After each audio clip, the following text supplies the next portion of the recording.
Are you a small business owner or are you thinking about becoming one? Does the legal side of things like incorporating and contracts seem daunting? Do you just wish you could ask an attorney for help without paying huge hourly rates? I know when I started my business, it was really daunting about all the different issues that were facing me on this side, and having someone to go to and talk to, or someone that I would know that would know what they were talking about, would have been really helpful. And we are excited to tell you about a big opportunity to do just that coming up in December. Attorney Andrea Sager, a small business specialist and the founder of thelegalpreneur.com, is hosting a comprehensive 5-day challenge for a flat fee of $19. Just $19. What is the 5-day Legalpreneur Challenge? It is an opportunity for our community of small business entrepreneurs to get legally protected and prepared for exponential growth in a new year for only $19.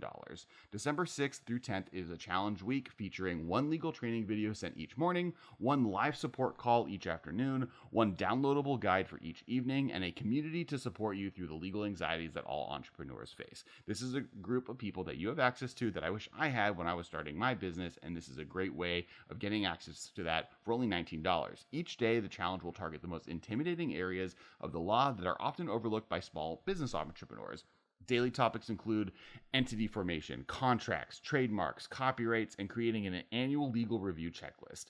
And 5 free downloadable guides are included. Challenge Week is also supplemented by a 5-day Legalpreneur Challenge course that organizes all of the content in one place, forever accessible by Challenge Week participants. So even if you go through this whole process and you need to be able to get access to this afterwards, there's a easy to go to location to find it. All of this for the one-time price of $19. And when you use our affiliate link at thecontractvault.com/ref/the MMcast, labeled somewhere around my head, or by clicking the link in the description to this episode, your help support this show, and we super appreciate it. Get your business handled. Thanks so much for checking this out and enjoy the episode.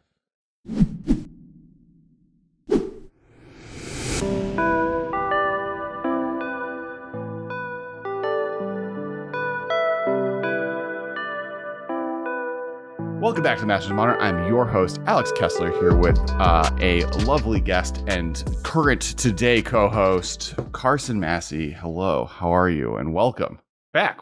Back. Thank you, Alex. It's good to be back. Been working hard, recuperating from Vegas. Got some light sniffles, nothing serious, thankfully. Yep, same. Almost like masks do something. Isn't that weird? I was lucky to be triple vaccinated by Vegas and wore masks throughout the experience, and it ends up that they work because there's definitely one individual that was publicly ended up getting tested positive post fact, and I definitely was around that person a few times, and I did not get it, nor did anyone else that we were with because we were all vaccinated. So yep, that's right. Good news. Yep. So happy about that. I remember last time you had to isolate a little bit extra. That was not an experience that anybody wants to recreate. Correct. It's also been like both Christmas and Thanksgiving were big exposure moments last year, so we missed both of those holidays. So this year, like right before Thanksgiving, that happening, I was like, "This is not happening again." This is the worst. Luckily, there are like over-the-counter tests now, so it's not like, oh, I found out on Wednesday before Thanksgiving that this random person at the office's mom has it, so we all have to quarantine, and then wait till like the next Monday when the testing facility was back open because of the holiday. This was just like, I got the test, and I tested every day for 5 days, and then I was fine, as was all the other people that were in that moment. So yay! But less scary things, more happy things. Vegas was lit. Regardless. Definitely worth it. Looking forward to possibly more events next year. Yes, for sure. I've heard rumors, but nothing concrete.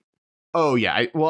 This was obviously just blatantly a successful show, right? Each event sold out 5 days before the show happened. The command zone sold out. Yep.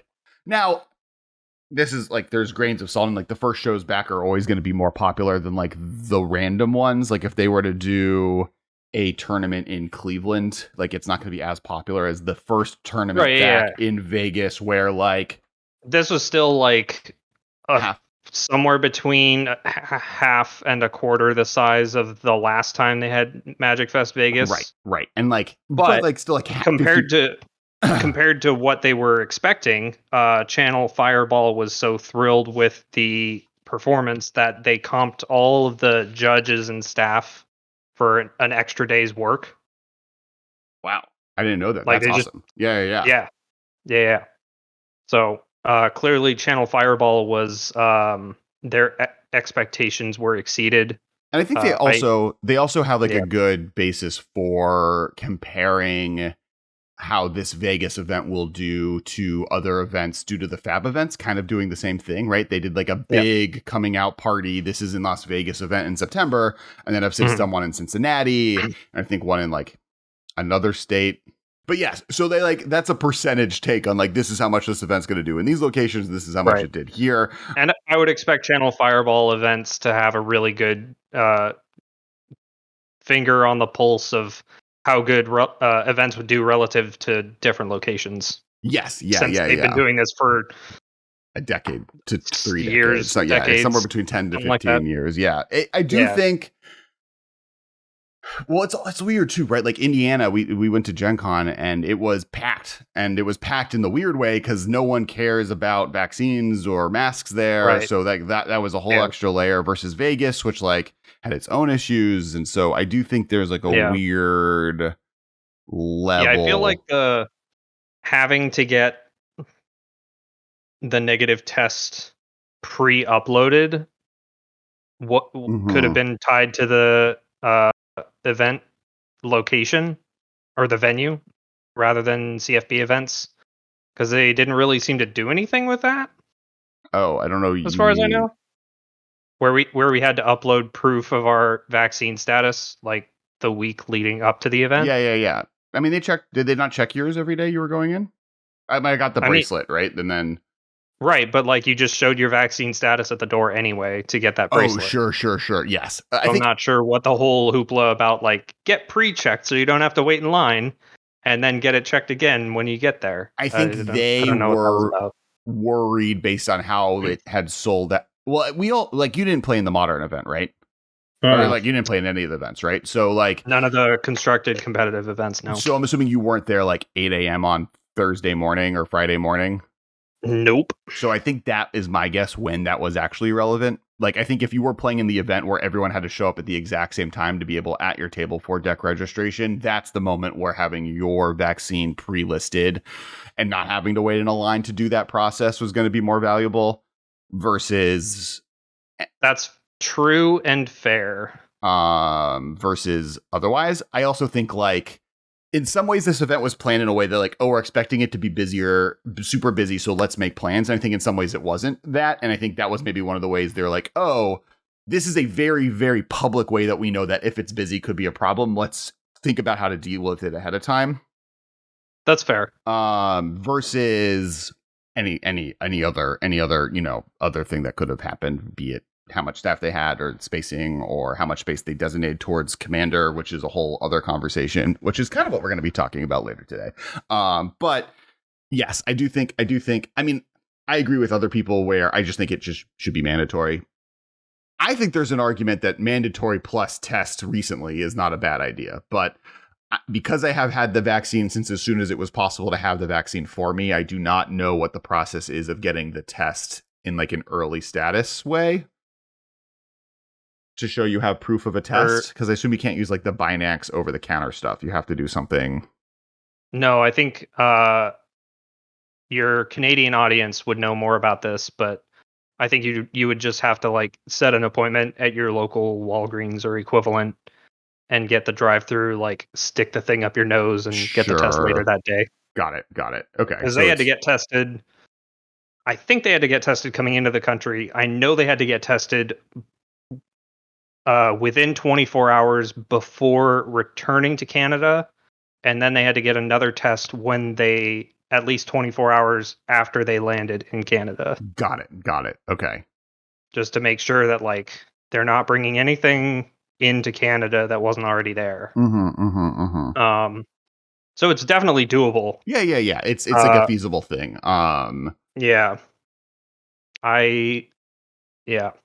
Just figuring out what that looks like. Yeah, I think that now that kids can be vaccinated, like either mandatory vaccination with like very strict rules on like what counts as I can't get vaccinated, right? Like I have a doctor's note saying I have a actual condition that prevents this. Fine, right? Those you can get those, and they're like there's a reason that this works. As long as that allowance is in place, I have no problem like outright banning people who are willingly unvaccinated at this point. Correct. That's kind of where I'm at. I think you need that allowance because there are people that like.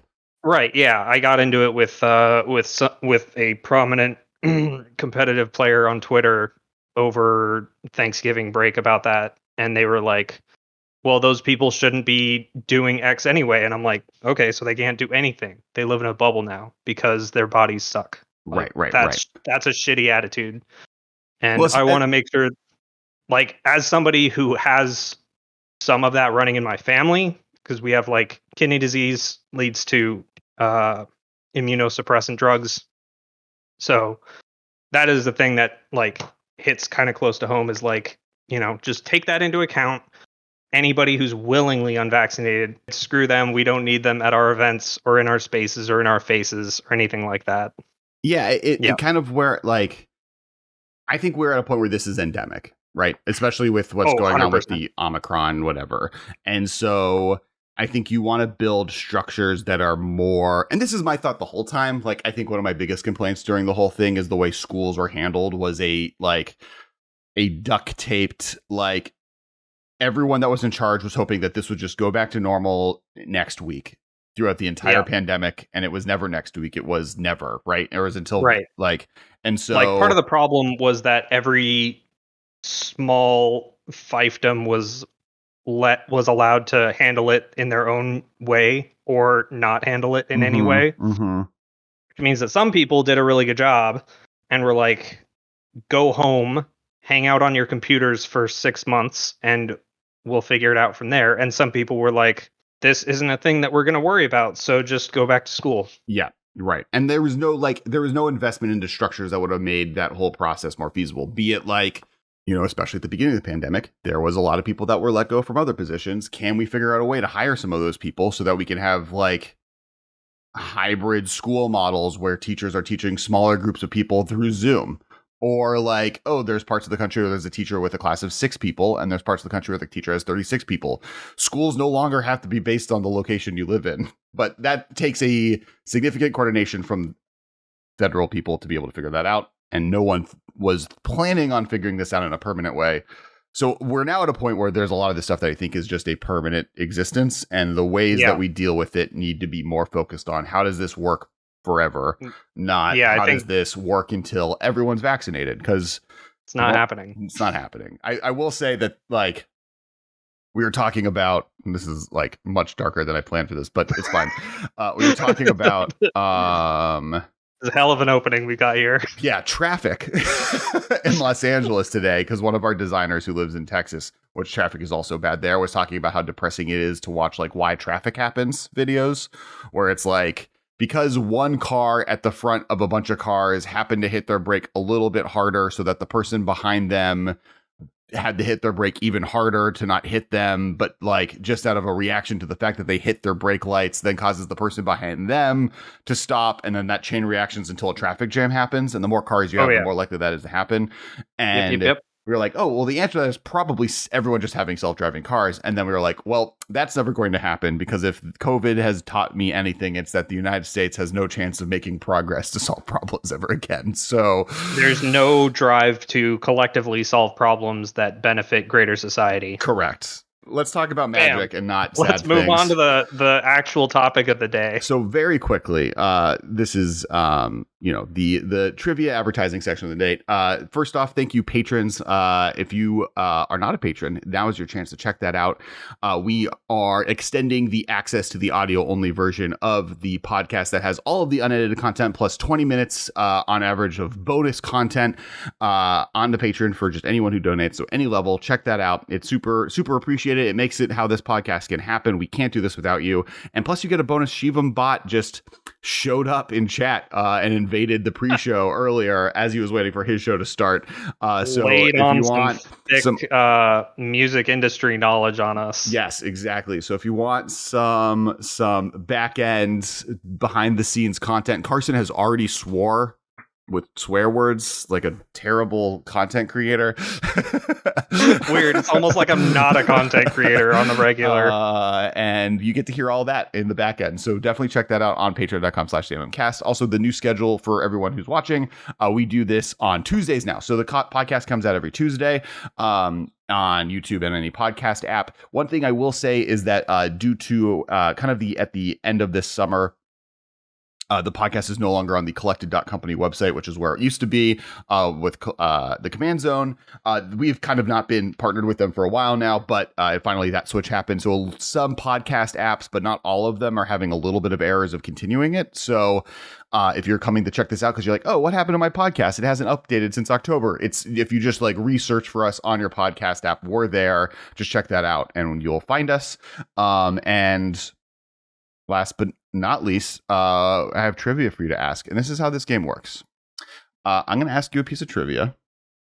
Me Carson, or the audience? Both of you. It's a collective amount of trivia. And the audience and you are going to have to try answering it. And you're making a bet. You're going to take the trivia question, you're going to comment your answer below. And then you're going to wait for Carson to answer. Carson, you're going to hem and haw for a second, even if you know the answer already. Okay. You're going to do some hemming and some hawing. I'm not going to swear while I'm thinking. No whether swearing. I know the answer or not. Only hemming and hawing. No swear words. Okay. And then while they comment below, and then you're going to answer to your best of your ability. If you get it right, great. If you get it wrong, great. But everyone below, if you get it wrong, you have to hit that like and subscribe button. That's the rules. I don't make them up. If you get it right, you don't have to hit those things. In fact, if you get it right, I will like your comment.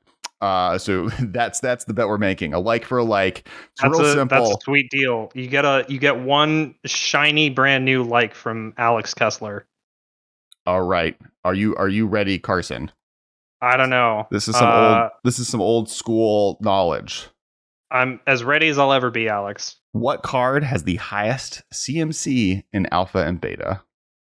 In alpha and beta. Ooh. That's a good question. If you want, I can make it a multiple choice question, but it will cost everyone an extra like. You have to go find some other video we've made and go like it after this video is done. You have to subscribe to Alex's other podcast that he's going to make. Just there is the Kess Games YouTube channel, which is where we post all of there you go. I guess actually, yes. You have to go look up the Battle Bosses YouTube channel, look up Doc's Collision Breakdown. You got to go subscribe there too. If you want this for... You have to learn how to play battle bosses by watching. There is a how to play video there, so we'll link that below in the description. Anyway, I think the only way I get this right is if you give me multiple choice. So let's do that. So Shivan Dragon, okay, Sea Serpent, Personal Incarnation, or Lord of the Pit. Let's see. I know that Lord of the Pit. I'm pretty confident it's a 9-mana 9/9, which is greater than both Sea Serpent and Shivan Dragon.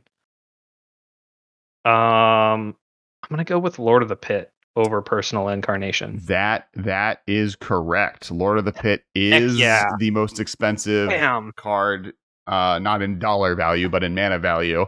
Highest mana value of any in the first two sets. That was it. That was the big demony boy. Nice. Now I'm going to look up Personal Incarnation. Personal Incarnation, man, that is a mess of a magic card. Yes, it is 3 white, 6/6 summon avatar. Caster can redirect any or all damage done to Personal Incarnation to their self instead. The source of the damage is unchanged. If Personal Incarnation is destroyed, the caster loses half his or her remaining life points rounded up to the loss. If you had asked me, does this card exist before this trivia question was written, I would have not known. If I wasn't looking at that card while you were reading it, I would have forgotten what it did by the end of you reading it. Yeah. It's you can pay 0 the next one damage that would be the errata is 0 the next one damage that would be dealt to Personal Incantation this turn is dealt to the owner instead. Only Personal Incantation's owner may activate this ability. When it dies, its owner loses half of his or her life rounded up. That is a card from Alpha and Beta. Did I know that before? No. Do we all know that now? Yes. It's a rare, so not legal in Artisan, sadly. I challenge one person to find a paper copy of that card and put it in a commander deck that you own already. All right. I'd challenge. Well, I don't think it's modern legal. Otherwise, I would challenge. I doubt that very much. No, yeah, the last time it was printed was 4th edition. The artwork is cool, though. It's like a cool fire warrior just blasting his way through things. Kev Brockschmidt has done 4 cards in all of Magic. Wow. Including Keldon Warlord. It's probably his best known card. Okay. So anyway, we have completed the trivia section of the podcast. I hope everyone has paid their comments, likes, subscribes, etc. So today, we're going to go on a small rant. You got to pay the one. You got to pay the one. And in the spirit of paying the one. So there's this vibe and a lot of these people are my friends. In fact, one of them may have made a guest appearance earlier in this podcast during the patron only section. I wish he had stuck around for this actual discussion. I know. It would have been really interesting / more stressful.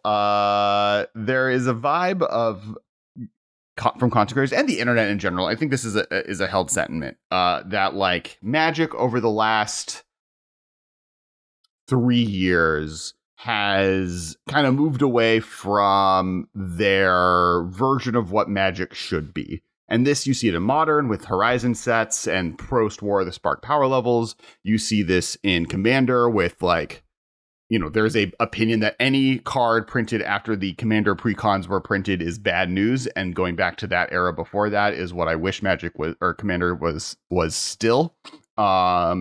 You kind of see that attitude with a little bit of like the negative opinion towards, I think, CDH in general. You have that kind of, it's like a little bit of a like get off my lawn vibe to it that I have the specific opinions on. But Carson, you're here to join because I think you have a relatively neutral opinion. Like you're kind of in the middle of all of it where I think, well, I'm going to let you speak for yourself. But yeah, so that's kind of what we're talking about. We're talking about, I'm going to refer to it as boomerism in regards to Magic design. Because I do think on the other end, in the spirit of simplifying it down into a term so that we can discuss it for a podcast, we can call it boomerism in Magic. Yes. And I do think there is a level, there's the reverse end, right? Like I was talking to Sam Lewis yesterday, and we were filming a Battle Boss promo video, and from his perspective, like his favorite version of Magic Commander has been just opening some of the more recent precons and battling them against each other, and like all of these new cards are really cool to him, and like he's 23, I think, and like or maybe 24. I think something he's 24. like that. Yeah, he's something super in that area. Baby. Yeah. And so his like. He grew up in the Magic world in a world where Arena was something that was either very soon on the horizon or out, and looks at a lot of this kind of new stuff as just like A, the status quo, and B, stuff that's cool and new and exciting versus other stuff. So I've said a lot. Now it's your turn. Yeah. So in Commander, especially, there was this phase that started. You can argue exactly when it started. Some might point to Smothering Tithe in Ravnica Allegiance. Some might point to War of the Spark. But general consensus is like first half of 2019 was when they introduced fire design. And a lot of people have said a lot of really negative words. A lot of ink has been spilled criticizing fire design for ruining almost all of competitive Magic. Or constructed Magic, including Commander and most competitive formats. That led to a lot of like blah blah Simic general value decks. Pre-Ravnica, like Tatiova was a boogeyman. And now we have like Uro and AC and all this other blue-green X garbage floating around. And my opinion is early 2019 until like Strixhaven of this year was somewhere early this year was when they kind of figured out or started releasing cards where they figured out that like, hey, this is kind of a lot. Maybe we should back off a little bit. But at the same time, someone did like release a graph that there is about 33% more cards were printed in 2021 than ever any other year in Magic history. Yes. So that is another problem. But part of that is that they're releasing 5 standard sets this year. Like what would have been the winter set in early 2021 was Midnight Hunt, which was just released a couple weeks ago now. So like there is an extra set of 250, 300 odd cards. And the Forgotten Realms was a full core set that instead of a core set had exclusively new cards, and you had a Modern Horizons set. And even if you want to count like the Time Spot Remaster set, that set wasn't supposed to come out this year. Right. Like that was supposed to be late 2019. That was supposed to be it was supposed to be the draft set alongside Jumpstart. Like it was supposed to be, I think, that summer. Summer 2020. Double Masters was supposed to be TSR, I think. Yeah, and then Double Masters was supposed to be the winter set that like was supposed to be the draftable. Yeah, and then that like alongside yes. So there's like a lot of stuff that was shifted around. Yeah, so like it's weird. There's definitely fair complaints about the amount of product that has been released, but in terms of the effects of the cards themselves, there were definitely a lot of what I would call problematic cards that were released from 2019 through early 2021. I hate Coma. I think it's a mistake that it can target lands. Sure.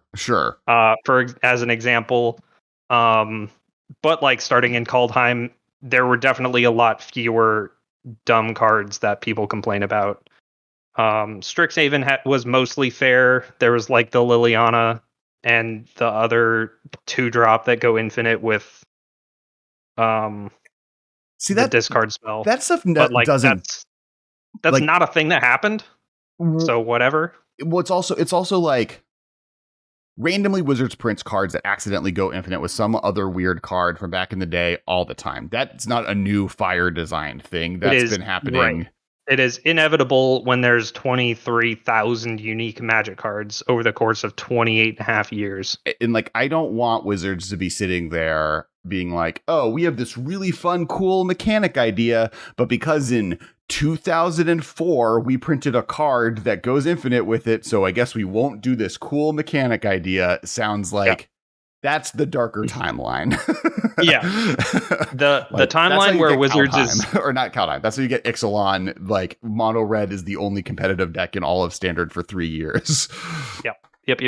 But yeah, so like Kaldheim had Coma, for example. Strixhaven was pretty tame. Forgotten Realms and Innistrad sets have been mostly pretty tame. There's a couple cards that would concern me on someone else's battlefield, but overall, they've definitely dialed back and made cards a lot more fair. There's a whole lot of effects that only trigger once per turn. There's a whole lot of stuff that you can only do at sorcery speed. And while there was a lot of complaining about how powerful cards were in 2019 and 2020, now people are complaining about how fair all the cards are and how you can't go infinite with a ham sandwich and whatever new Blood Artist variant. Right. And that's kind of where I think that's the worst situation. The fact that like I'm not motivated to own a Val card makes me sad. Where like, yes, the opposite of having a bunch of cards that are too good is always going to be like maybe problematic. Like, I don't know. Decks change. I don't think there was ever an era where someone was like, all right, my modern deck, my commander deck, I've built it and I'm never going to change it. Yeah. I don't think that's existed. There is an inevitable pendulum of power. Like we got Urza's Saga back in the 90s and then we got Prophecy. Right. Can you name me a second card from the set Prophecy after Rhystic Study? There are Spell Shapers in that set. I can tell you that there's correct. A mechanic that I like. Don't hate. Well, yeah, but I think prophecies, like the prophecies of the world, are the ones in the long run that are more behated. right? Like, people don't have favorite cards from Prophecy other than Rhystic Study, which people hate. Which people hate. Yeah. Like, people have favorite cards from War of the Spark through Ikoria. Like, every set of those sets, I like can name cards that I've loved playing with.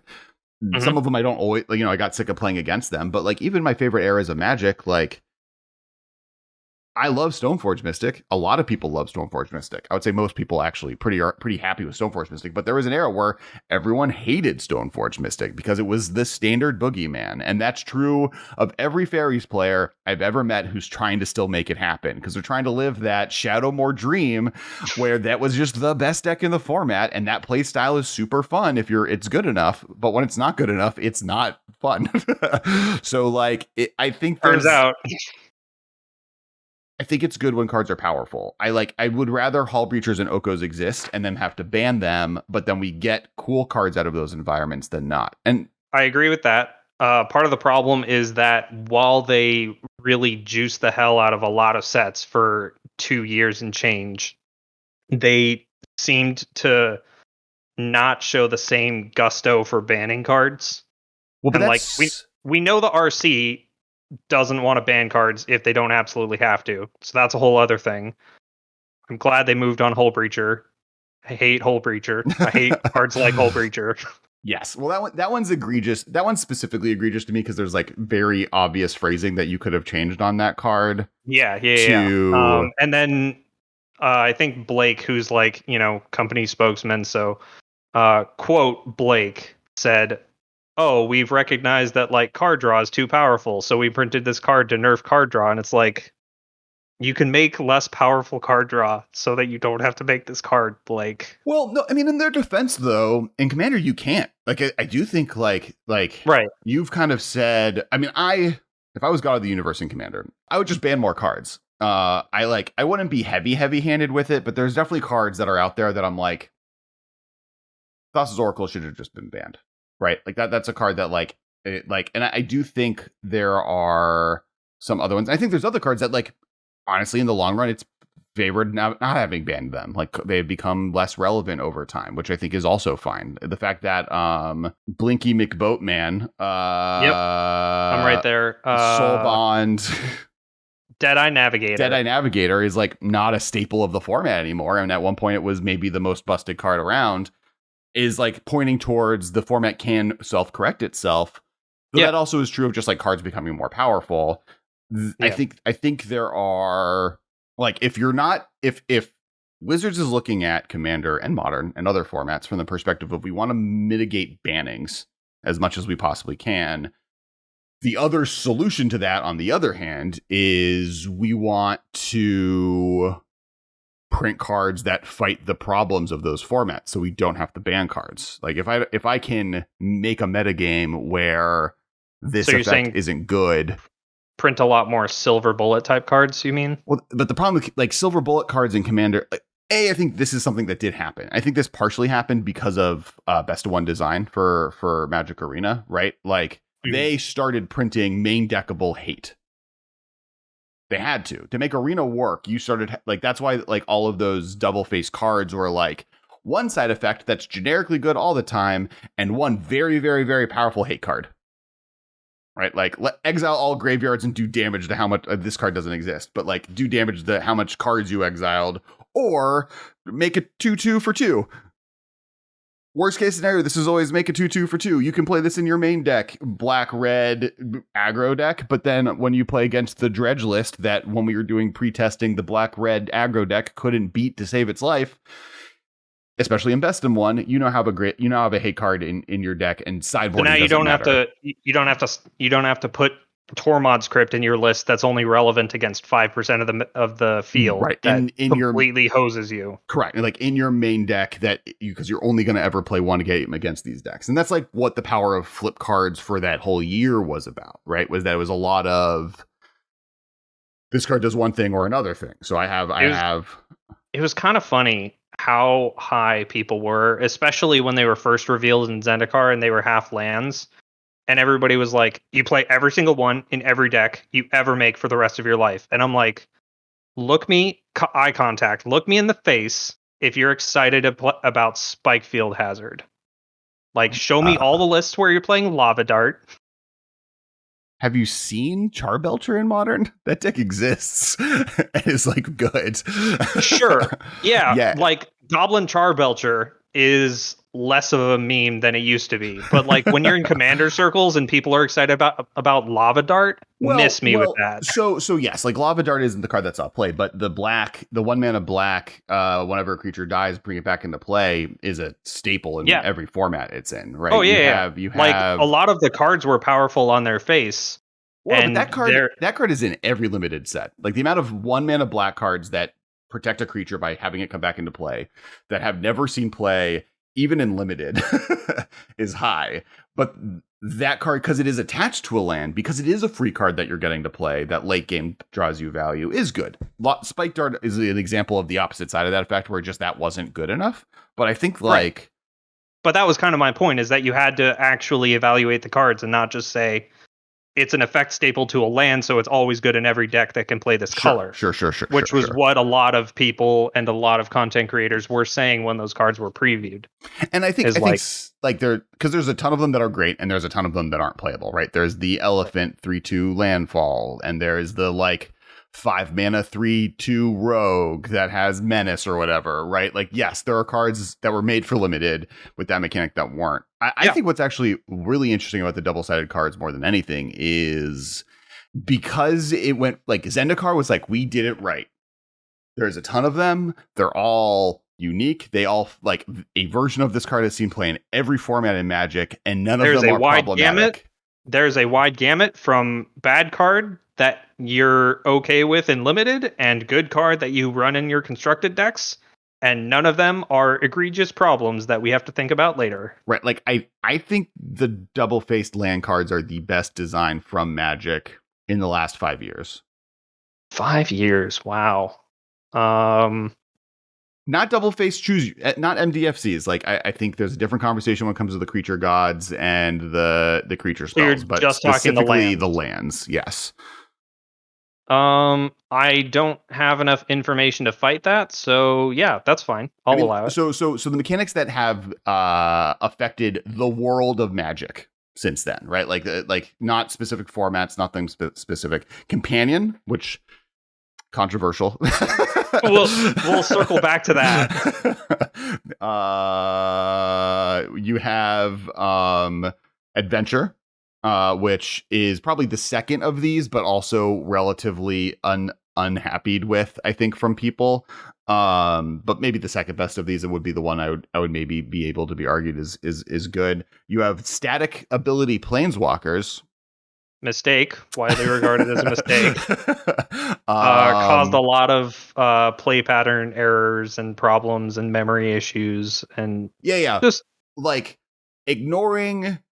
Just on a, like, is this a easy to play with mechanic? No. Lessons were learned. Add the layer that, like, Ashiok, Teferi, and Narset, between the three of them, had made Magic collectively worse. Between those three, they're like, those and Karn are like the four most widely played, and they're the ones that wreck your opponents the most and actually cause... Yeah, the fact that Ashiok is probably the fairest of those four and is also just kind of miserable to play against or with is saying a lot. So like... And then Karn was caused restricted in Lattice to be banned and restricted in Vintage. Yeah. They're cool though. Like, yeah, I don't know. Like even those cards I think I like. I really liked the flip lands. I think like... Yeah, I think flip lands were the most net positive on Magic. Honestly, I think if they just returned to allies being back in exactly how they were in the first Zendikar set, where it was like, I understand that they used every idea that exists for allies, and that's one of the problems, is like there's only so many effects you can put on a bunch of creatures that when a creature of that type enters the battlefield, a thing happens. And they tried to recreate the feeling of allies while alluding forward to with Rally, right? The D&D set with Party. Well, yeah. So allies went into the second allies, which had Rally, which is better because it affects all things, but worse because it's looser to me, right? Like you don't have to play with allies to play with this thing, so then why play with allies? So it's just like more of like a weird enter the battlefield effect that generally is like slightly benefited. I like the restriction of having allies, and then that went into not cohort. What's the like tap two things? It's the Oath of the Gatewatch ally mechanic. Cohort. It was cohort. I said it right. Tap an untapped ally you control for an effect. Yeah, that was just not good. That's a bad mechanic. Yeah, they all look real medium. But we all know what Battle for Zendikar block was known for. Eldrazi mana, the best part. We're not going to talk about a bunch of other messy things. I'm glad Wingdings exist. Yeah, that's all I'll say about that. I think Eldrazi Winter is another example. I think Eldrazi Winter.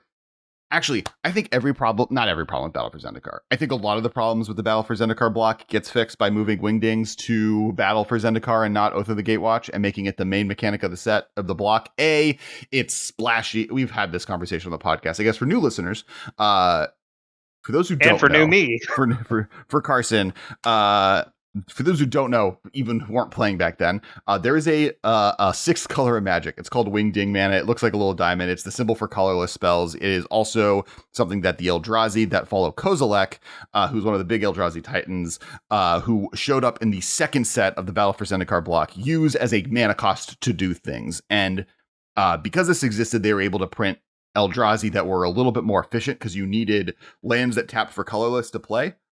Mm-hmm. Ostensibly making them a new color, which made them hard to play in any deck.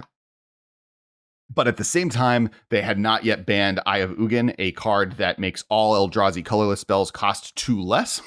And they had done very little to hamstring the Tron deck that was already quite prominent in Modern. Well, no. So Tron at the time wasn't the main. Now Tron is the main deck that does this because it's the only one that can make like 4 mana conveniently and wants colorless spells. At the time, it was a red blue deck, a Sultai deck, and then a Bant deck was eventually the best one. And all of them are just like playing 0 mana 2/1s that turned into, when you played a 2 mana 4/4 that Thoughtseize your opponent, Thought Not Seer, you got to turn all those 2/1s into 4/4s and swing with them with haste on turn 2. It was dumb. Eldrazi Winter is one of the like, but part of that was caused because they printed Oath of the Gatewatch, and Pro Tour Oath of the Gatewatch was a Modern Pro Tour followed by 3 high-profile Modern GPs that did not have a banning restricted announcement between before that Pro Tour happened and the next set. And so this card, and I don't think Wizards should ever, like, look at Lutri, right? Pre-banning a card is a very controversial decision, and Lutri makes sense on every version of paper that you look at, other than the fact that they happen to make it the cute lightning otter. Right, It should have been like a weird spider or something no one likes. If you swapped the text boxes for Lutri and Umori, you can't even think of what Umori looks like. Yeah. Exactly. Yeah. No one would care. Yeah, the world would be a better place. Yeah. Yes. Agreed. Yes. Yeah. All right, so that's for new and newer players. That's the setting. So, Battle for Zendikar, which was the first set of the block, focused on a mechanic called Processors, which is a weird. You exile your opponent's stuff, and then you use other cards to remove exile, and it sucks. You have to exile stuff and then return it to their graveyard or their hand for minor benefits. Yes, and it's like a weird fiddly mechanic. It's cool. It's fine. It just like it reads cool, but it always plays mediocre. Right. The only people who care about it are the Eldrazi players in Commander who really want, what's the word that says Eldrazi are colorless? Devoid. They want Devoid to have meaning in the color identity discussion of Commander, which it's not going to. Doesn't matter. Yeah. So those are the only people who play Processors. So they like did this the first set, which is the Return to Battle for Zendikar. It's the third return we've ever done. It's one of the most popular Magic sets of all time, and it doesn't feel like the Magic set you go to. The ally mechanic is extremely not nerfed, but made like messier, as we described already, and the Eldrazi are there, which people weren't that big of a fan of in general. They were kind of a fan of them, and it is one of the beloved draft formats by heavy drafters, but not the public. And their mechanic is super fiddly as well. So it's this like very weird fiddly set. with not a lot of popular, and they had to like heavily nerf landfall because fetch lands were in the format because it was right after Cons block. Then the next set, they come up with Magic 6th color, which should be the biggest thing that's in Magic, and they could have done cool stuff. It got leaked like a month before the set, before previews started properly. So my version of the world, if I, once again, I'm captain of everything, was to make Winding mana, make the Eldrazi mana, have Kozilek show up first. Because that was the thing, they're like, but the story doesn't make sense because Kozilek shows up as the second act. Like, just switch them. Why is that the way the story happens? You make the or give Kozilek a third mechanic and make just Devoid and Eldrazi mana the same thing, because Devoid is fine. Yeah. So like I agree. Put Wingding mana in the first set. You could have done cool stuff like Tri-lands, but one of them is colorless, or you could have done fetch lands that find waste or mountain, waste or island that are like good with fetch lands, but aren't like good with dual lands instead of having like there's so many things you could, or if all the battle lands were like battle lands but were island, forest, waste, and like mountain, swamp, waste, like that's like a cool thing you could have done. Then the Modern Pro Tour isn't attached to the set that this mechanic that they like preemptively are like, oh yeah, Ivoogan's probably a problem. Good luck. Instead of like, oh, we have 6 months of Modern not mattering, but not being the high profile version of the format with pro players figuring it out to allow people to figure out, oh, these cards are probably too good together. And then before the Modern Pro Tour be like, oh, we banned Ivoogan because that card's broken with all these Eldrazi. And then everyone's happy. But that's not the world we live in. So mistakes happen. But I guess my point here on all of this is I like when Wizards tries to do cool stuff. Yeah. As a moral of the sentence. All formats are better when Wizards is willing to try cool things. And then, at least with formats that they actively manage, they continue to actively manage those formats. Instead of saying like, Ivoogan's probably a problem. Good luck, Modern players. Right. They like actually eventually reacted to it. Well, and that kind of brings me to like, I don't think there's any like the complaint of I like how Commander was back in the day. Hey, you guys that are playing it now are playing it wrong. Just like always reeks of like gatekeepy attitudes. Anytime you're like 100%. The nostalgic of the past needs to be locked in the past, and I don't want anything to take advantage of it in the future. It either reads to me like all of the people harassing like all of the new Star Wars movies to like, or like just like the gatekeepy levels of fandom that can exist, which is like, no, I don't want you hanging out in my format. Like one thing that was like kind of sad was I was sitting with Shivam and 2 Wizards employees and a few other people in Vegas, and the conversation got to the point of like the state of Commander, and from some of the people we were with, the statement was, oh, we think the greatest threat to Commander is the power level conversation. Like right now, the power level of Commander is so hard for people to deal with, and the conversation around it is so loud that we think it's this massive issue. And like I am willing to say that I'm biased on the subject matter as a content creator who people are at Grand Prix excited to play Magic with, and so just excited to do whatever they want. But I definitely sat in games where like I was out power leveled by someone, or I was out power leveling people. It didn't feel like a problem to me. Yeah, I feel like on the aggregate, Commander is in a pretty healthy spot. I think the biggest issue is people's unwillingness to take some responsibility for themselves, for the power level of whatever they want to be doing or whatever they want to be around. Right. Because a lot of Magic players just lack the, let's say, emotional tools to properly assess what they're doing. Mm-hmm. And that's where I'm at on the ban list conversation, right? Is like, there's a lot of talk of like, oh, you can just have a adult conversation with people to not deal with it. I'm like, you kind of can do that. Or there's only so many cards. Like, I always kind of like point, like, honestly, I think the more banned or the more like insanely powerful commanders there are, the better. And not the better, but the like less of a, I don't think commanders that are too powerful are a problem, right? Like I think like people talk about like bring banned as a commander back. And to me, I actually don't think commanders are the easiest thing for me to rule 0. If you sit across the table from me with a Turgrid, I could be like, oh, I don't want to play against that. Yeah, I could. Yeah, exactly. It's the most visible part of the deck before you start the game, before you engage in this. There is a degree of commitment when you start a game. So if you sit down to a game, say against a Turgid deck, and they play Grave Pact or whatever, you're like, oh, I don't like Grave Pact. You knew what you were sitting down to. Yeah. What do you think was going to happen? You're right. Like versus someone sits at the table with their like whatever commander. I mean like if you see a card halfway, if you're 45 minutes into a game and someone drops a card that you don't like, what do you do about it? Right. What are the tools available to you? But if it's a commander like Turgrid, for example, you can be like, I don't want to play that. Do you have something else that we can play, or should I just like go somewhere else? I can go play a round of Modern, for example. And like. Or am I supposed to have a spreadsheet that I like, here's the 70 cards that I don't want to play against. Are any of these in your deck? I guess I have Rhystic Study. Oh, I guess I do have Smothering Tithe. Like those are just generic staple. Or I have, Force of Will. I have a counterspell in my deck. Yeah. And it's like... in the RC Discord, there's a bit of discussion today about like pregame discussions about stuff that can completely shut down your deck. Mm-hmm. So like rest in peace. if you're playing rest in peace. Like if you're playing, for example, a hypothetical medium lower powered Marin deck might say, hey, I please like lighter on the graveyard interaction. Right.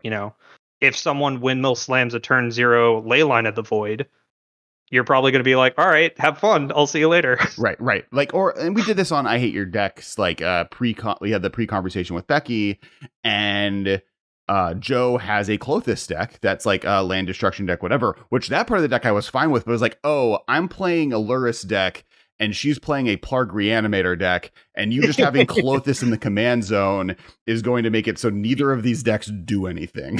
Right, yeah. So they're certainly... as you get into like CEDH, there's a lot less of like, oh, please don't interact with my game plan. Like that's, not part of that conversation. But if you're playing casual dirtily decks, like it's perfectly reasonable to say, hey, I would like to be able to actually play this game. Right. Are you playing the mono board wipes deck? Please don't do that. I think that's fair. I do think, like bringing up CDH, this is actually kind of where I think the health of the commander format, and I think it's taking the applications of pro Magic and tournament Magic and stuff like Modern to this format is I think CDH is really, really healthy for commander. And when I say that, and I we're gonna have Jim from Spike Feeders on because I want to have more of an in-depth conversation with him on this subject matter. Love Jim. Okay, he's extremely the great. If you guys don't watch Spike Feeders content, you should definitely do it. Spike on the Mic videos are some of the best format meta discussions that you can watch on YouTube. Yeah.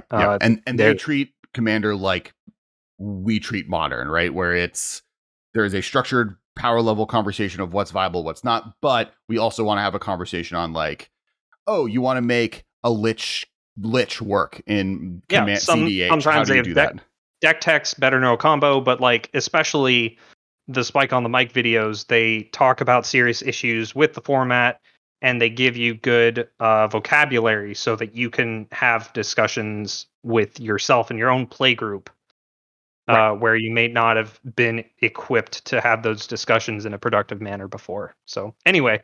But yeah, so as I was saying with CDH, and a preview for that conversation is before the conversation of CDH existed, right? Like really pre-Reno, because Magic Fest Reno, I think, is like literally when the switch kind of switched over. Before that event, like people would refer to CDH kind of as a joke. But like kind of since then, and since COVID had happened, and with a lot of work from people like Jim and Hermit Druid and Rebel and Braden and playing with power and mental misplay. Like all of these channels have done a really good job of like showing like, no, there's a constructive reason this format is cool and should exist. And there's been a huge explosion of CEDH content over the last couple of years. And it's been interesting watching my friends who are much more casual focused be like with their reaction to it. Because a lot at the beginning were like, no. We're And it's kind of Wizards' reactions to modern metagame data and how they pulled away from it, which is like, oh no, people are talking about how to be the most powerful ever, which is going to make the entire format more spiky, which is going to make it so these decks are too powerful. When from my perspective, what I've watched happen is, oh no, the players who wanted to be that this whole time, the guys I didn't like playing with at my local game store because they were like on Reddit looking up metagame lists and were just playing with like in the randomized commander pods because that's all that existed against my like weird homebrew that wasn't at that power level.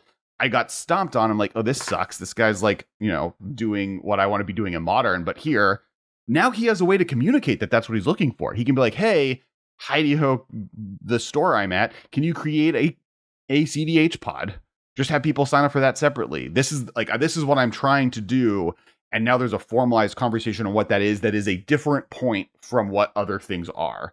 And even if now the meme is, haha, Kess, I can't believe you're building Plarg CDH. Right. Or Rebel posted a like Bruce Tarl Simic monstrosity Thrasios. with Thrasios and Coma and what's the red green Kamal and what's the red green werewolf from Shadows of Innistrad? The legend. Ulrich. Ulrich was in play. He was a card that was in a CDH game. Cannot believe Ulrich was in play in a CDH game. That is incredible. Insane. The coolest thing I've ever seen. I want to play more games with Rebel. I got to play 2 games with her in Vegas. It's wild. But yeah, so CDH. I mean, spoilers for the VOD, which the VOD exists. She won both games. There was not spoiler even alert. Spoiler alert for games that happened 2 weeks 48 ago. hours ago at this point. But yeah, so CDH is much more clearly defined than it used to be, and from what my limited understanding of the CDH meta, it seems like it's in a pretty good place right now since the ban of Flash. Like, I think 50 content creators are like, it would be better with Thoracle banned, but there's definitely not like nowhere near what Flash had of we desperately need this card banned for the health of this format, or we might die off completely. I think Thoracle is a net negative to the format in the way that Splinterton is a net negative to Modern, which is a take on this podcast that is going to get comments. Hooray, relevance. And maybe as a bad example because people are more on the line of Splinter being unbanned. So I think Thoracle is a net negative on the format like Hogak is. No, it's like Splinter Twin. It really is. I mean, and I have new opinions on Splinter Twin, which I think is interesting, and I was going to try having them on, but they were busy for December. But Aspiring Spike, I believe it was, and then someone else did a series of testing where they played Birthing Pod versus Splinter Twin, and right now those decks are legal on Modo. So next week, hopefully, a conversation will be being had on how that event went. But the consensus kind of was that like, oh, going into it, they thought Birthing Pod was going to be worse and Splinter Twin was going to be more fun to play again, or like was like totally fine to unban. And then leaving the conversation, they were like, oh, Ragavan exists, and playing Ragavan into Splinter Twin is terrible. Like powerful, right? Like playing your like. There was always a joke on like, how can we make Splinter Twin more powerful? Oh, if I draw 2 Simian Spirit Guides, I can go off a turn earlier or whatever. Now Ragavan just exists as a card that lets you do that. So you're now winning on turn 3, turn 2, instant speed, right? And but more importantly, this is what Thassa Oracle does to CDH2 or Commander in general, is it is a threat that always exists that makes it so I cannot interact profitably with any other threat because I always have to be worried that that's actually the threat I need to be worried about answering. And that's the problem with Splinter Twin, is Splinter Twin gets to do whatever it wants because you basically have to discard a card, your best removal spell. If you don't have a removal spell, you lose. And if you do have a removal spell, you've basically locked it into a bucket that cannot be used until they try and combo off. Otherwise, you lose. And then if they draw enough cards, you need to have a second one for the counter spell that they have, and a third one for the next counter, or the next piece of interaction that they have, or the next redundant copy. So it forces the format at instant speed level.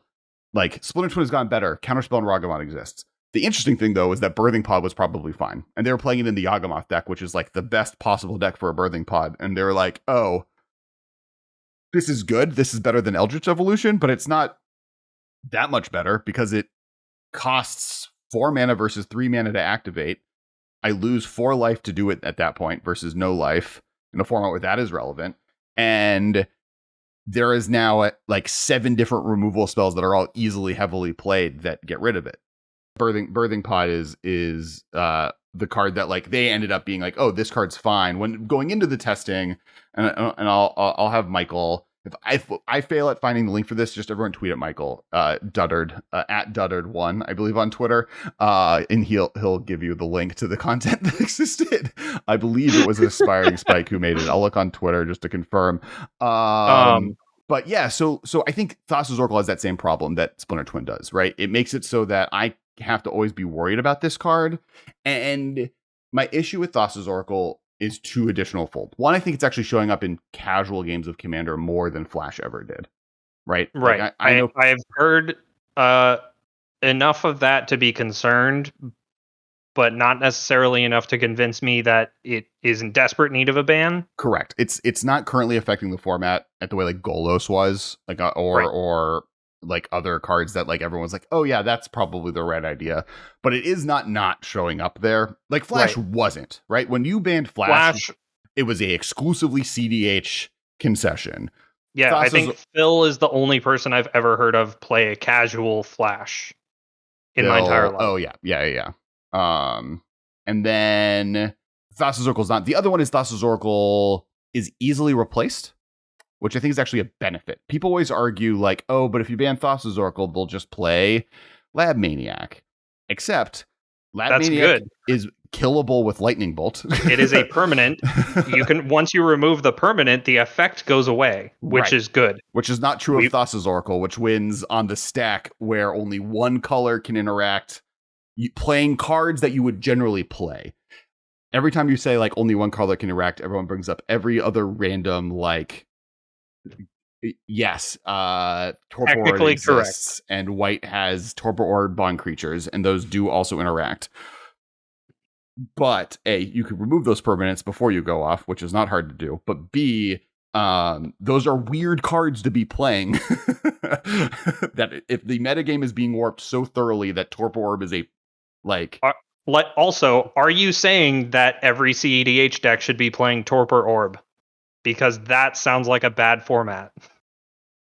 You know, like Torpor, we actually, weirdly enough, back to Modern. Not because of what Torpor Orb is, but just like every deck has to run Torpor Orb sounds like bad. A bad format. Yeah. And someone brought up that can you name a not, it was like a green and black card that is not an artifact that can stop Thassa's Oracle from happening.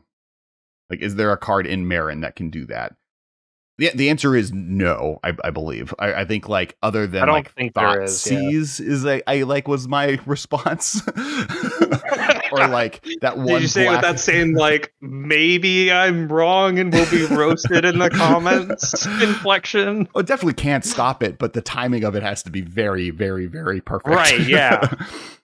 Yeah, you can just shoot out that Thoughtseize and just whiff. Right. And then or get something else, but like all right, congratulations. But also, yeah, anyway. Please Thoughtseason me in my Kess deck. I'll gladly remove 2 of your life and have any card I would like in my graveyard. Yep. Yeah, so it would be a net positive to ban Thoracle, but it's probably not at the point where it needs to be banned. Correct. And your point stands, right? Like CDH is pretty extensively healthy. There's a lot of cool stuff people are doing in it. If anything, it's getting cooler all the time. The fact that Rebel was able to do that, and I'm like working on a Plarg CDH deck is like cool, which is hilarious. Yeah, Plarg's he's a 2-mana card draw engine. How could he not be good? From what little I know about CDH, all of the things that happened in that game are objectively hilarious. Yes, yeah. Well. And again, my knowledge of CDH is very limited, so like I get that Plarg is like a 2-mana draw engine, but also like no. Everything was hilarious in those games. I like kept a 1-land hand with an Enlightened Tutor that I then was going to tutor for mana ramp so that I could then play my 3-drops, and then drew a land, and so got distracted by the fact like, oh, I have 2 land now. I don't need I don't need any more mana ramp. I'm fine because I have these 2 lands and this Lotus Petal. So instead, I got what's the 3 mana artifact that makes everything cost 3? Trinisphere. I got Trinisphere. I played Trinisphere with that Lotus Petal, and then realized that I only had 2 lands for the rest of the game. You only had 2 lands to cast your 3 mana commander. So I didn't do anything for that first game. That was fun. Like we're going to have CDH back, and I'm going to play Plarg again because I didn't really play Plarg. And the second game, someone played Drannith Magistrate on turn 2, and I was like, need more ways to answer Drannith Magistrate, apparently, according to my deck, who needs a card draw discard engine. It was sad, too, because I got Squee, and I was going to, like, have Plarg and Squee going on in CDH. That's a Squee engine. Was going to, like, blow people's brains open. Instead, I was just, like, casting Squee to block Ulrichs that were attacking me. Which, again, is objectively hilarious. That the werewolf commander nobody wanted is now featured in CDH. Content. Yeah, exactly. Well, it's like it fights every turn, and CDH is a format where people don't do things on their turns a lot of the time because it's all instant speed interaction. True. So he just like gets the flip back and forth all day long, which is scary. That's something also that's interesting about that metagame is it has shifted Hermit Druid Nathan Jones, who I believe is the most followed TikTok Magic creator, but it's because he does chef content and D&D content. He like really popularized like attacking people, like being aggressive. He in CDH because like for a long time people weren't really doing that. But the lesson kind of learned was because ad nauseum is such an important feature to the format. If you're able to lower people's life total, their ad nauseums and their necropotences don't work anymore. Way less good. Right. You're not drawing 13 cards, you're drawing 6 cards, and that's 7 cards they don't get to see, which is super relevant. And like, so there's he's done not Kaikar. What's the blue-white partner bird? Ishai Jeska is like one of the like now main Jeskai CDH lists because Jeska's a win condition if you go infinite with infinite mana. And you get the right colors. You get blue, white, red. And so you have blue and red, which are 2 of the good ones. And then white has some of the best hate cards in the format. And Ishai just attacks people. And Jessica makes it a 21-21. If you get it to 7, you just win, right? You just kill one player instantly. So it like gives you all those advantages. But then you're able to do CDH things. And that like a year ago, that wasn't really a card comp. Like people would be like, wait, why are you attacking people in this format? That's not how this works. And it's like, oh no, there's ways to win here. Almost exactly a year ago, Jessica came out. Yes. Yeah. But even like before that, like, because there's other aggro commanders that aren't brand new. Sure. But yeah, like I am aware of the idea within CEDH that combat is less relevant as a win con outside of like now Ishai, Jessica, and also the established Najila deck. Or like Winota, right? There's like things that do Winota, attack. Yeah. Well, but I guess my point is that it's changed. But now, like you said, the prevailing wisdom has shifted to you should attack people when you're able, so that life as a resource is less accessible. Like in CDH, I would say combat is more relevant than regular commander. I would agree with that. Like regular commander does end on attacks. Like that happens and people attack. But a lot of the times it's like, oh, I should attack. I guess I'll attack some person at random. Or, oh, I've built my board state so big that by attacking everyone, they die. Which is basically just combo killing people with permanence.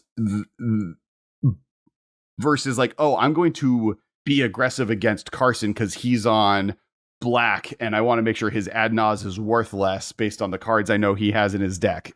Which is like good. I'm glad that combat, I like want more combat as much as I jokingly joke that I don't want any combat to happen because I don't want people attacking me and I don't want to attack anyone. I think formats are better when combat is good. Exactly. Every Magic format is better when combat is relevant. Exactly. So yeah, I think like I guess the last conversation I want to have is Modern Horizons. So 1, 2, or both. Sure. All right. So this attitude, especially, Prof was on this podcast and was like, Modern Horizons is what this format is now. You have this rotating format that comes out with these 2 powerful sets. And this statement isn't necessarily untrue in the sense that, like, obviously Modern now involves you needing Urza Sagas, Ragavans, Murktide Regents, the 5 Elementals, and a slew of other really powerful cards that came from that set. Are and those all sets 5 relevant in Modern? Yes, though the black and blue one are the least relevant. So the white, the red, and the green one are just all blatantly staples. The blue one is next, partially because it is good in the it's in the right colors for like elemental decks, and in general is like decent. A creature counterspell is okay, except it is also, and we talked about this when Nikachu was on the podcast, the Frost Titan of these 5 elementals. Hitting your opponent's elemental with your subtlety is backbreaking.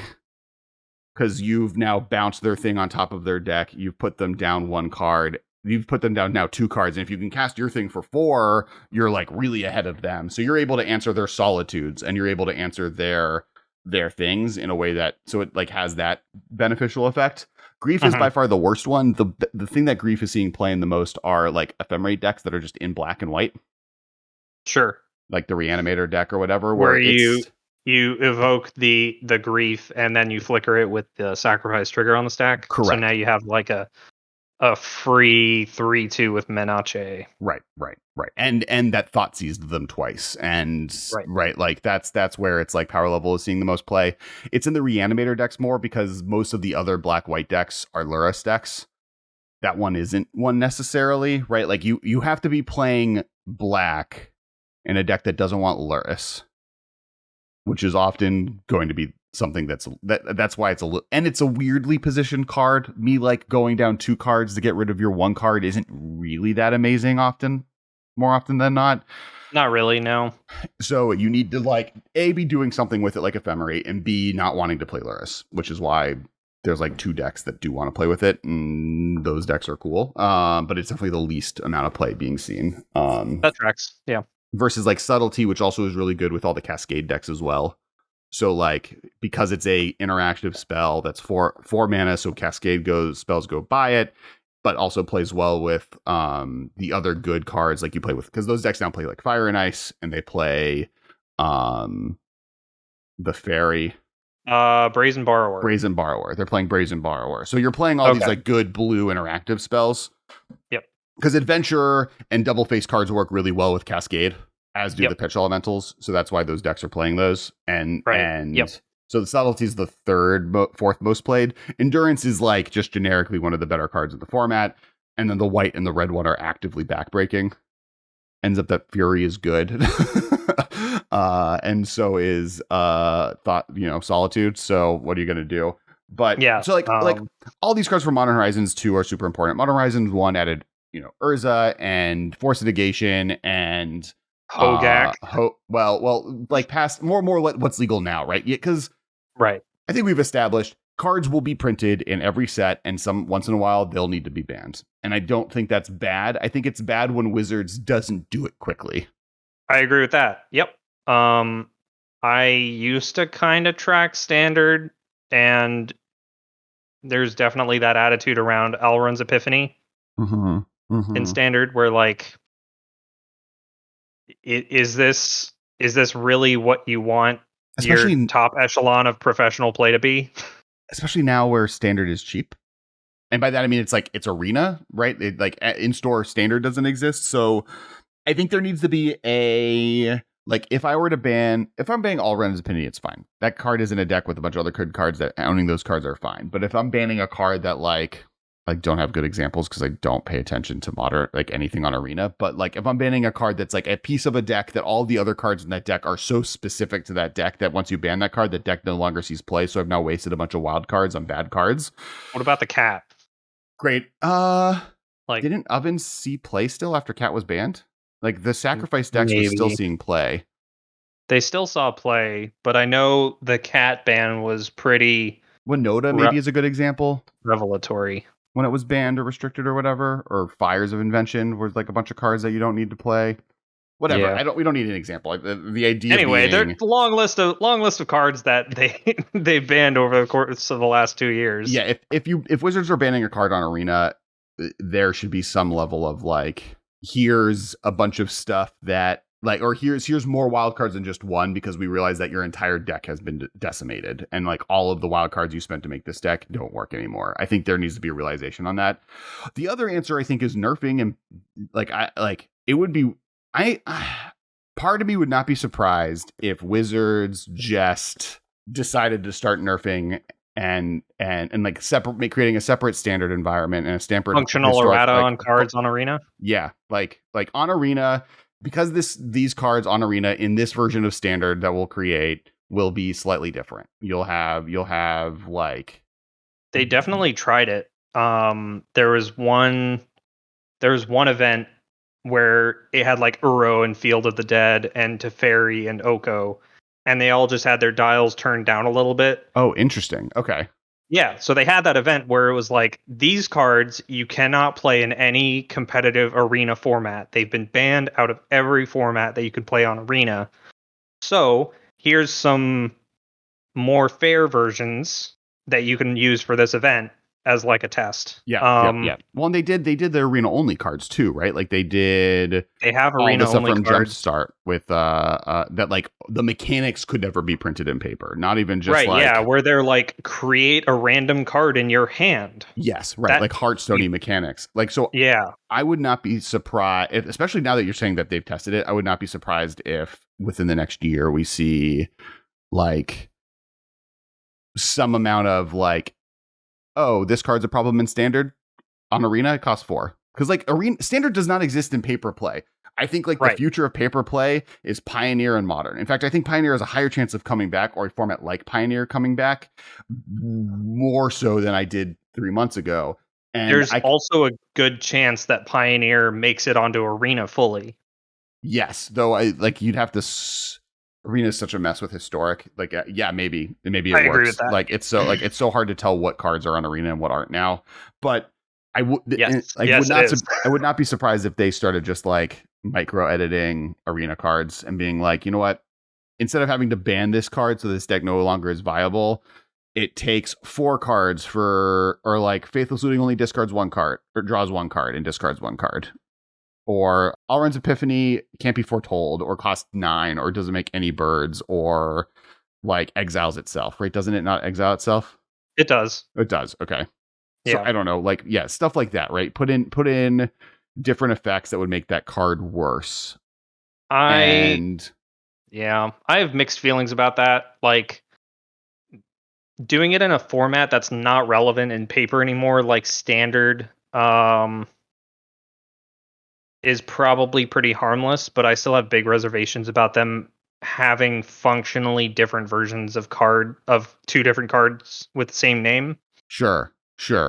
I think that's a weird thing that I'm still struggling to wrap my head around. Would you want it to be? What if they changed the name? What if the Arena one was like Alrund's Epiphany 2? Alrund's bad Epiphany.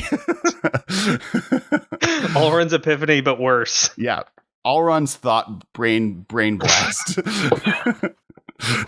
Alrund's brain blast, and they give him more hair. Alrund's like brainstorm, and it's like him in front of like a whiteboard in an office with a bunch of like circles around a cloud drawing in a marker.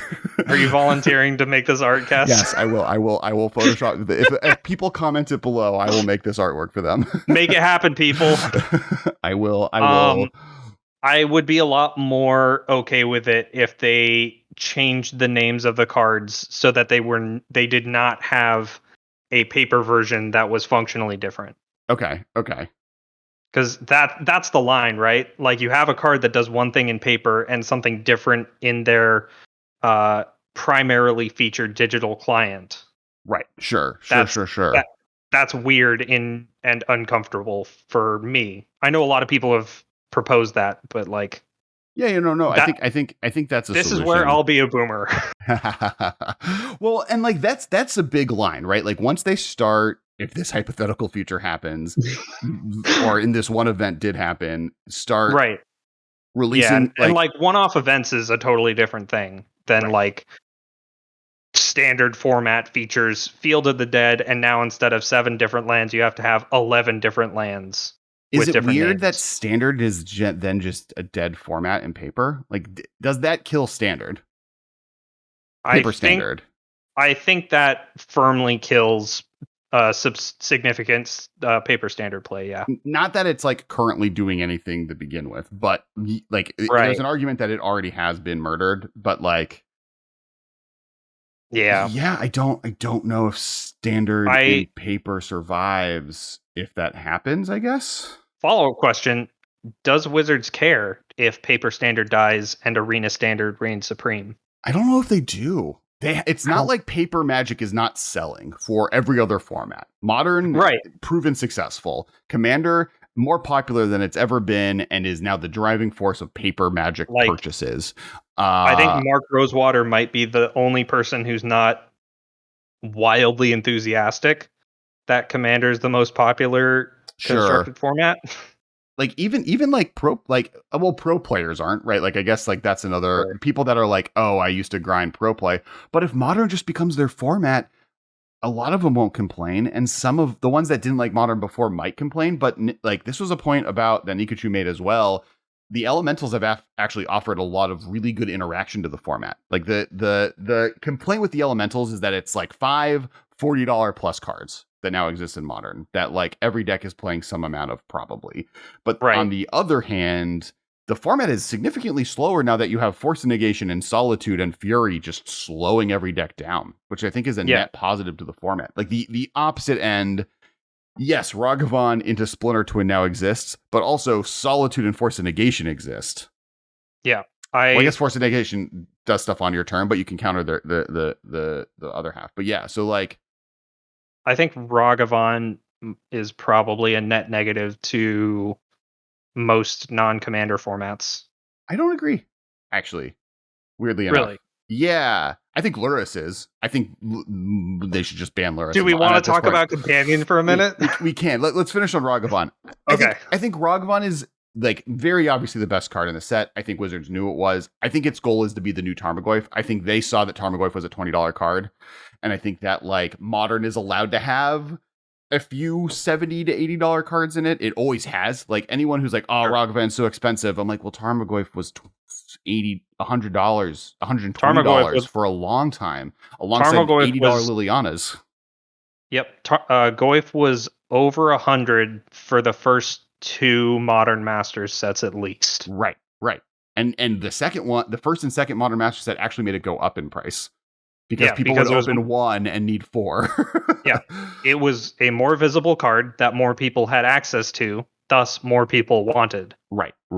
And so, like, from that perspective, Ragavan being so... It kind of sucks if you already bought your Tarmogoyfs for $80 and now you have to buy another one, but this is another kind of, like, boomer problem, where it's like, oh, back in my day, I got my Tarmogoyfs, and now kids these days, like, and I was able to open them up in packs, and so I was able to have them, and now I have to, like, either open up these Ragavan in packs, but I no longer open packs, or I have to pay, and versus, like, you know, the Zoomers of Magic being like, oh, yeah, I was able to open this Ragavan in packs. Actually, I opened them, because I was drafting Modern Horizons 2, and, like, the one thing I will say is, like, I wish Modern Horizons sets were not as expensive per pack. Like that would be my one big thing. And I actually, like, I would not be surprised. Speaking of like other shot calls. Okay. So that we did our standard shot call, and then we'll get to Companion in a second. My next shot call is that moving forward, 90% of supplemental sets will be Modern Horizon legal. I could see that. I don't think all of them. I stuff like Unstable, for instance. I don't think they want to be in Modern Horizons. But Unstable, and then the Commander Legends stuff that they do. So like they'll do alternate years of like Modern Horizons Commander Legends stuff, probably in perpetuity, because those are the formats. No, I think those are. Yeah, I think literally you're going to get sets that print stuff in the Modern, and you're going to get sets that print stuff in the Commander, and those are going to be the two types of sets that exist. And Infinity proves that point. Modern Horizons 2 did that. Commander Legends did that. The Dungeons and Dragons set that comes out next year will do the next one. Honestly, I think it's just every year you get both. I think for now on, we're going to get a Modern Horizons set in the summer, and we're going to get a Commander Legends product in the fall. With like some sort of master set somewhere in spring, where Time Spiral Remastered was. Oh right, yeah. So you have. I think it goes back and forth. I think like I don't think every year is called Modern Horizons. I don't think every year is Commander Legends. As we've seen, you had Modern Horizons, and then now we're getting Lord of the Rings. Right, we're getting the Lord of the Rings modern legal set. Yeah, the Lord of the Rings set will be modern legal, and then it is a booster set. It is a booster set. It's a draftable full booster set. Is Lord of the Rings focused. Last year's set was Commander Legends. This year is going to be Unfinity. Next year will be Commander Legends 2, which is going to be the Dungeons and Dragons Commander Legends. Then the next year will be Commander Legends Actual 2, right? Like it'll I think that's the future of this happening.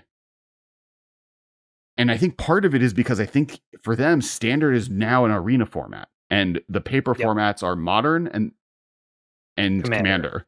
And probably Pioneer for the foreseeable future. I think Pioneer, like now that we're walking through it, I think I'm back to, in this podcast, I went from being a little hopeful for Pioneer to once again thinking Pioneer is dead. Sorry, Pioneer fans. I don't know enough about Pioneer to have a firm stance on it. No one does, and that's why it's dead. Exactly. I do know that the professor was more responsible for people like Gavin knowing that the Pioneer precon decks came out than Gavin was. I know that Wizards employees thanked Prof for reminding them that came out that day. That is incredible. So yes, I think we live in a world where like Pioneer is weird. Well, Modern is problematic if the Boomer version of it exists. If Modern is only cards that you had to have collected 15 years ago are good in the format, then there's a problem for the future of in the long run. The future of Modern is harder because it becomes more like Legacy, right? Oh, I either have to like get them as expensive reprints or happen to already own them to be able to play these decks. As a new player, I can't come into the format. Right now, if I was a new player that wanted to play Modern, my buy-in is Modern Horizons cards, which is a little bad for people that were older players, but like I could build that Reanimator deck with fetch lands I got in Modern Horizons, shock lands I bought in a Secret Lair. The threats will be ones that I got in either Modern Horizons or I think, what was the one with the angel that gets protection from things? It's mostly the big 7-drop Archon, whatever. The looting effect from Midnight Hunt and like the Reanimator cards from that set. Like most of that deck is from the last year, which is fine to me. That's actually kind of insane that you say that like 90% of this relevant Modern deck came out this year.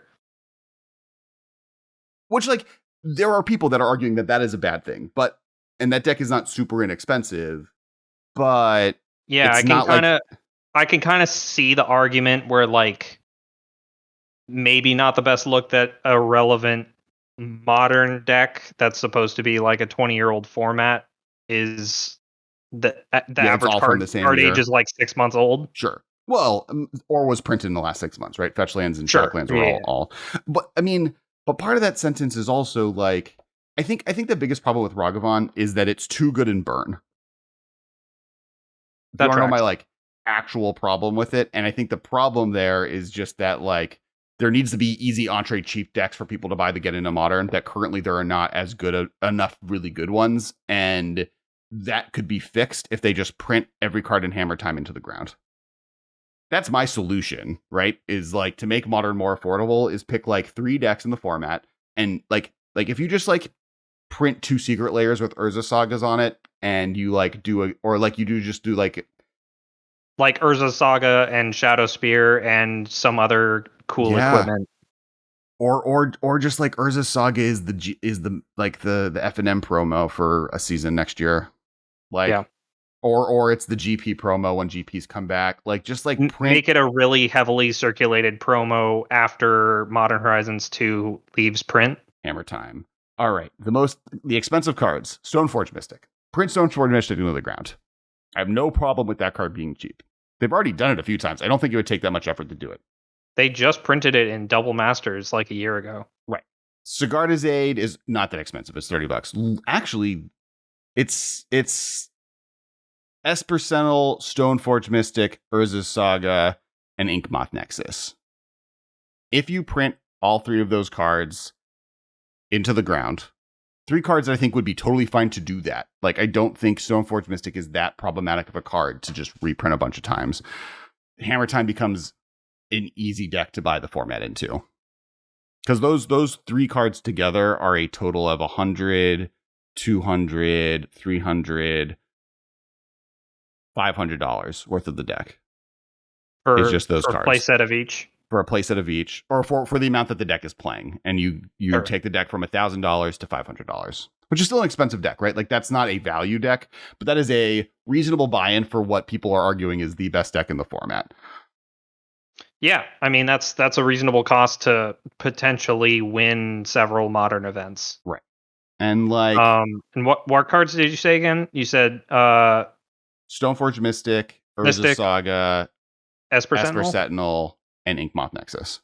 Inkmoth Nexus. Yeah, like make that a secret lair.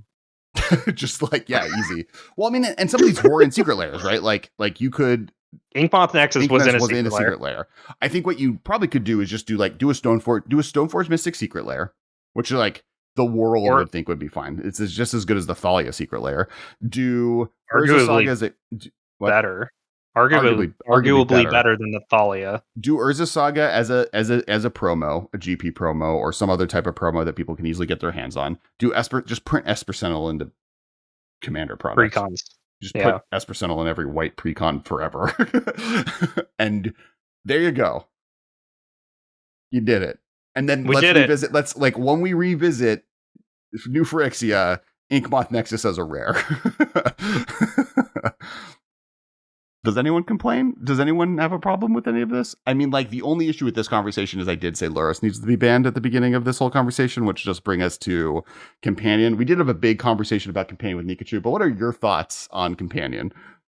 I thought it was extremely fun and fine in Commander and Limited, which are the 2 primary formats that I play.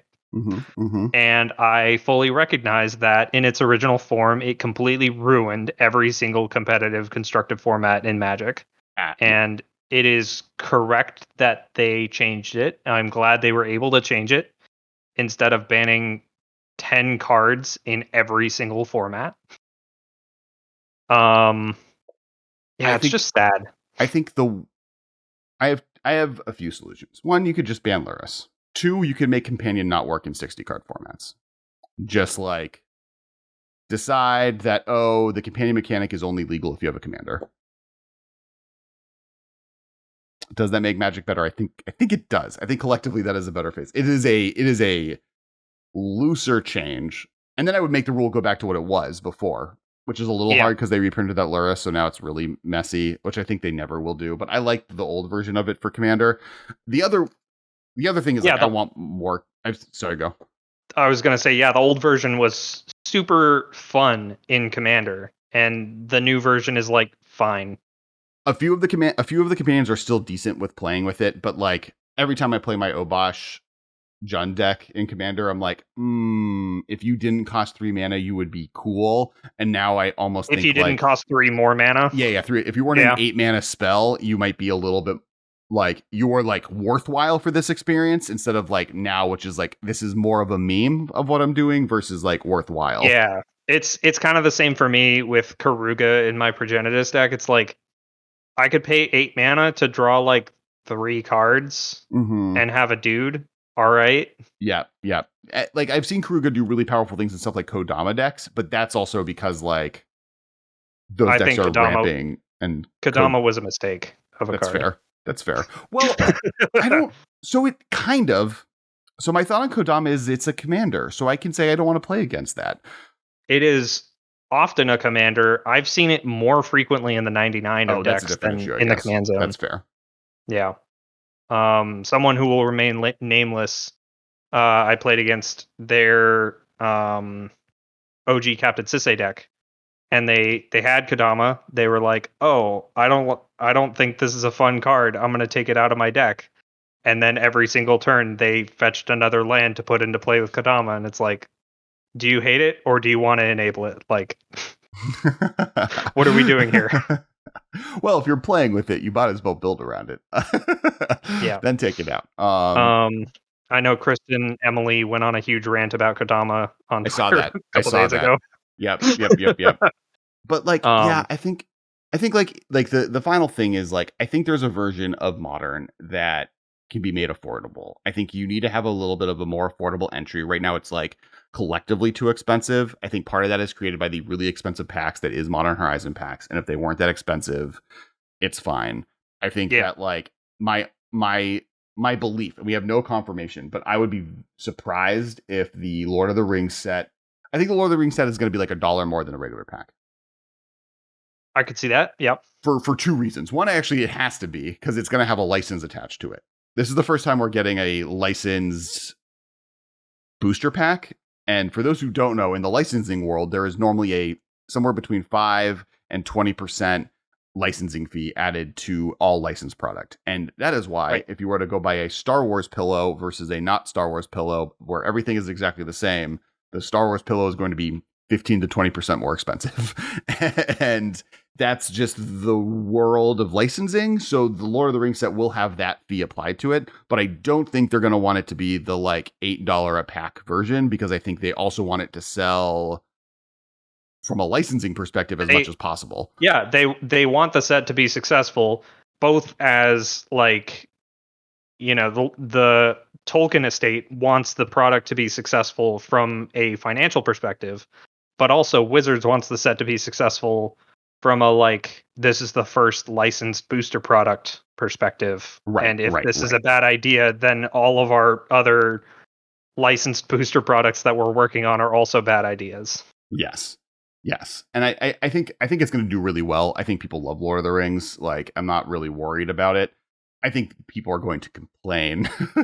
There's going to be a lot of complaints about it. I personally am excited about it. Lord of the Rings is one of my favorite IPs. It might be my favorite IP.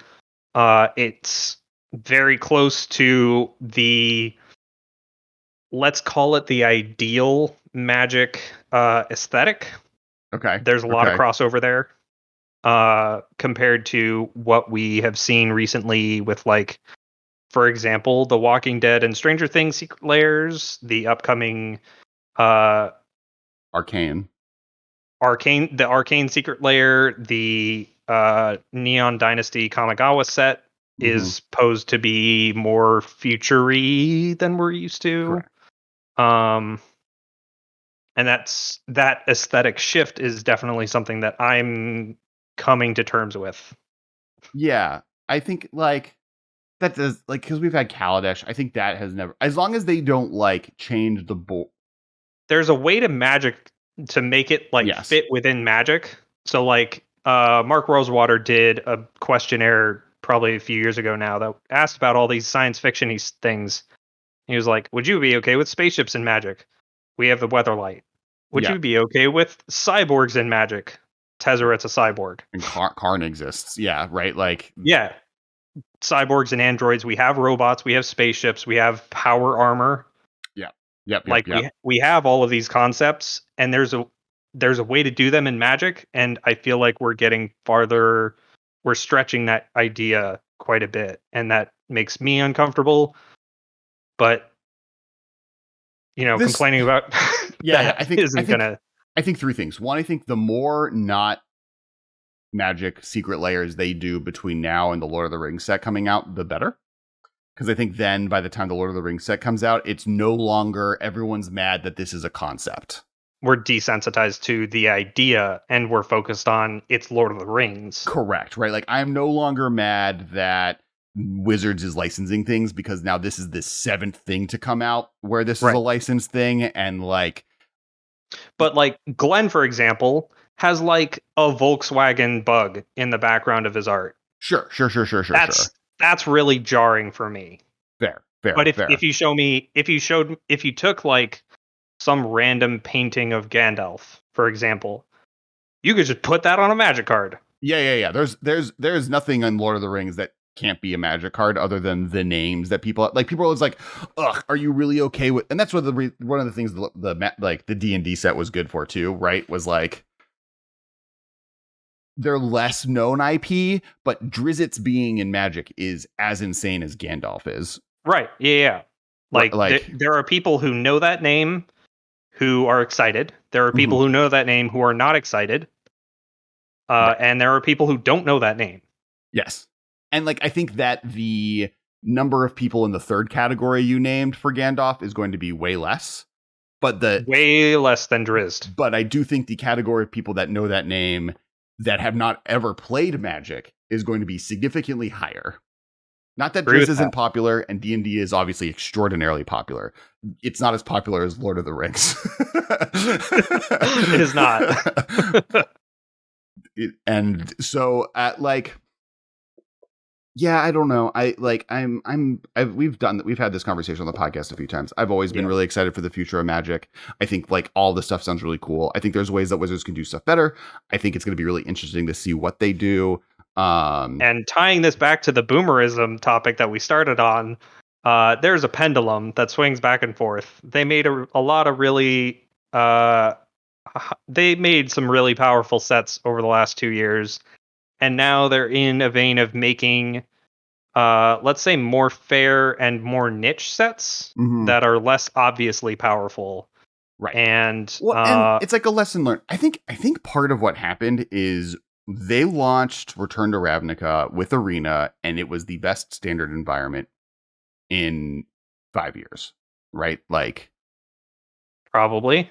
The sure. Phoenix, it was like, remember everyone was like, wow, it's insane that Wizards got this lucky that they released this good of a standard format and limited format with Arena's launch versus a year ago when Ixalan was the format and it was so terrible. And I think like from that high, they were like, oh, we are killing it. And they like just got a little loose with it. They made Oko, they made Eldraine, they made War of the Spark, and then it kind of went like, and then the pendulum swung in the opposite direction. And now we're in the overcorrection from that. And I don't think we're in an overcorrection, but a little bit I do. I think Blood is as weak as Blood is an overcorrection from Food. We are exactly 2 years and 2 months from Eldraine being released. And it's not surprising to me that is the first new... Blood is a huge overcorrection from all Food. 3 of the tokens that Academy Manufacture makes. Yeah. It's not a coincidence that Blood is a strict downgrade from Clue tokens. Well, and I think they've always I think Blood is directly related to Food, because I think Treasures and Clues, they always had a little bit of a tempered feel to it. Not that they haven't gone on over the line with both of them a little bit, way more with Treasures, which is my argument for why fast mana is more powerful than card draw. One of many arguments I have. Different day. Just unban Ancestral Recall and Commander. No one's gonna care. Bad idea. Why? We can talk about that later. Real short answer. Unbanning reserve list cards is a horrible idea in Commander. Yeah, that's fair. That's maybe the best. That's actually the good argument for it. I don't think it's too powerful. I think it is too expensive. I think Blood and Food are cards that are on paper bad. Food especially is on paper bad, right? Like, I think one of the reasons Food is as powerful as it is Wizard thought Food tokens weren't very powerful. Oh, this artifact token that doesn't do anything but gains you 3 life for 2 mana can't be that good. And then it ends up like, oh no, putting permanence into play in large quantities is good. Oh no, having artifacts of any quantity is going to make it abusable with other cards. Oh, life gain is actually extremely powerful when it is attached to other effects and it is used as a stabilizer. It's just bad when that's all you're doing. And you've also made support cards that use these things that then take advantage of it. So Blood is the looting or rummaging is bad. But we know that this is good. So let's not make cards that are too good and make everything slightly bad. 1 tier for Blood tokens. Also 1 tier for Blood tokens. Like Academy Manufacturer should have included Blood tokens. I know that would make it insane. That would be hilarious if they said Blood tokens like 8 months premature. Yeah. That's what Tarmogoyf did, right? Like, so like true. Honestly, they did it on Tarmogoyf. They did it on the Surgeon General Commander. Right. Well, they did like Modern Horizons was supposed to be Time Spiral 2, right? The original Modern Horizons was designed originally as Time Spiral 2, and then they like backed into it being Modern Legal. Right. Interestingly similar to how Unfinity was supposed to be a silver border set that they backed into being Commander legal. But and then whoops, half the cards are accidentally black border. Yeah, fine. anyway. Right. Yeah, let's just do it. So I think that with Modern Horizons being that and keeping some of that Time Spiral vibes, it's showing alternate futures and some stuff that does happen. Them having a blood token in the set off of one card would have been fun. That didn't happen. Fine. But just saying, now I don't want to play with any blood cards because the deck. I want Academy Manufacturer to work. We're with these making tokens. Academy Manufacturer decks. Yeah, that's what I'm doing in my Commander lifestyle right now. So I was on the fence between Grixis and Jund for a long time about my treasure deck, but when I pulled a Chatterfang at Vegas, I was like, "That's it, we're doing Jund, baby." So we've been recording this podcast for 2 hours. Yeah, we sure have. So we're going to wrap it up. First off, thank you so much for joining, Carson. Where can people find you on the internet? You can find me primarily on Twitter at CMassive13, the letter C, the word massive, the number 13.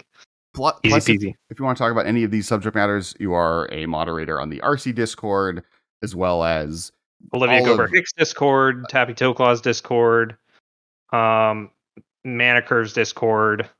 Yeah. Many of the Discords, at least our Twitch channel.